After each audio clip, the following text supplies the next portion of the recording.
সুপ্রিয় শিক্ষার্থীগণ, তোমাদের এই যে রিয়েজেন্ট গুলো দেখতেছ, এই রিয়েজেন্ট গুলো তোমাদের অম্লীয় এবং ক্ষারীয় মূলকের পরীক্ষার জন্য।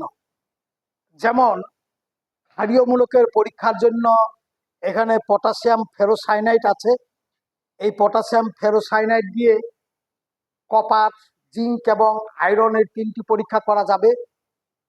তারপরে আছে এখানে দেখো, এটাতে আছে, তারপর এটাতে দেখো, এটাও পটাশিয়াম ফেরোসাইনাইড। এটা দ্বারা ওই কপার, জিঙ্ক এবং আয়রনের পরীক্ষা করা যাবে। এটা হলো অ্যামোনিয়াম অক্সালেট। এই অ্যামোনিয়াম অক্সালেট দিয়ে করা যাবে তোমার ক্যালসিয়ামের পরীক্ষা। তারপরে দেখো এখানে সোডিয়াম হাইড্রোক্সাইড। এই সোডিয়াম হাইড্রোক্সাইড দিয়ে অ্যালুমিনিয়ামের পরীক্ষা করা যাবে। অপরদিকে দেখো এখানে আছে তোমার নেসলার দ্রবণ। এই নেসলার দ্রবণ দিয়ে অ্যামোনিয়ামের পরীক্ষা করা যাবে। তাহলে তোমাদের ইন্টারমিডিয়েটের জন্য সংক্ষিপ্ত আকারে ক্ষারীয় মূলকের জন্য পটাশিয়াম ফেরোসাইনাইড, অ্যামোনিয়াম অক্সালেট, তারপরে সোডিয়াম হাইড্রোক্সাইড এবং নেসলার দ্রবণ, এইগুলোর সাহায্যে ক্ষারীয় মূলকের সুনিশ্চিত পরীক্ষা করা সম্ভব। এছাড়াও এখানে অ্যামোনিয়াম হাইড্রোক্সাইড আছে। এই অ্যামোনিয়াম হাইড্রোক্সাইড দিয়েও আয়রনের, কপারের পরীক্ষা করা যেতে পারে।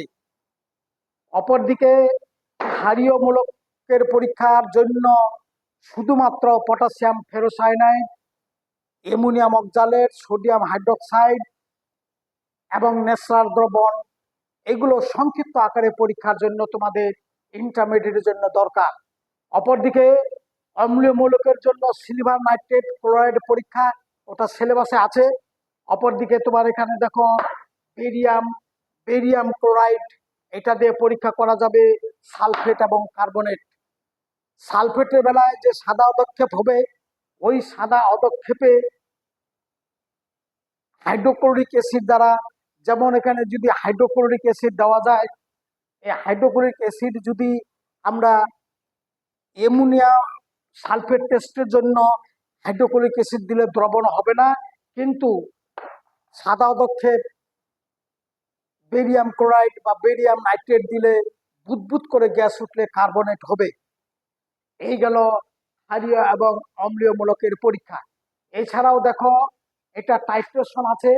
টাইট্রেশনের জন্য এটা বুরেট এবং এটা সিলিন্ডার। অপরদিকে কনিক্যাল, এটা হলো মেজারিং ফ্লাক্স। তারপর এটা ফিনোপথিলিন এবং এটা কনিক্যাল ফ্লাক্স। এইগুলোর সাহায্যে টাইট্রেশন পরীক্ষাটা করা যাবে। সাধারণত পরীক্ষায়, টাইট্রেশন পরীক্ষায় sodium carbonate versus hydrochloric acid, এই হাইড্রোক্লোরিক অ্যাসিডের অজানা দ্রবণের মাত্রা নির্ণয় করতে হবে।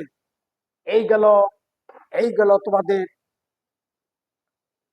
লবণ বিশ্লেষণের জন্য পরীক্ষা। এই যাবতীয় অ্যাপারেটাস গুলো, রিয়েজেন্ট গুলো তোমাদের লবণ বিশ্লেষণের জন্য। তোমাদের সকলকেই ধন্যবাদ।